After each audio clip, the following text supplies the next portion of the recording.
this one here, Lucy Clutterbuck, this is a very sad case. She's born in Armidale in 1881. The portrait here, where she looks like a fairly tough character, was taken on the 9th of December 1910, when she was sentenced to 6 months hard labour for being a common prostitute. And a common prostitute is a legal term that refers to loitering or soliciting in a street or public place, rather than a prostitute working out of a brothel. And between 1904 and 1910, she's charged with 44 other offences, 21 for drunkenness, 15 for indecent language, 6 for vagrancy, and 1 each for assault and malicious damage to property. And during a period of 8 years, she was sentenced to over 4.5 years in jail for various offences. And the newspapers continue. This is 1910 that we've got her record here, and you can see it's quite a long record.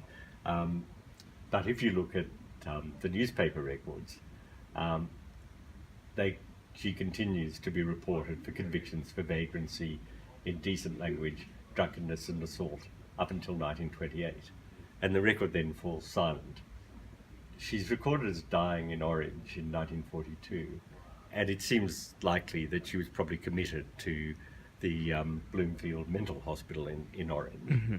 And it's clear that the bench don't really know what to do with her.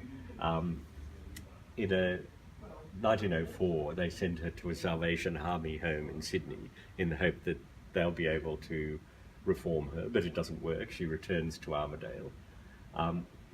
Her second vagrancy charge, her father states he could do nothing with her, and the bench say she appears to be slightly insane. When you look into her childhood, it appears not to have been easy.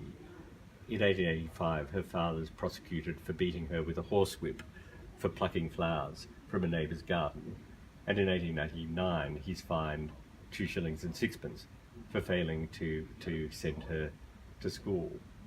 And she even crops up in Sydney, in the Evening News in Sydney in 1907, under the headline Unladylike. There's an account: a young woman named Lucy Clutterbuck was arrested in Hyde Park City on Tuesday night by Constable Brooks on a charge of drunkenness. On the way to the police station, she used bad language and made an attack on the constable, tearing his trousers with her teeth. Clutterbuck was fined 5 shillings for drunkenness, 20 shillings or 14 days for language, and 10 shillings with 2 shillings and 3pence damage for destroying Brooks' trousers.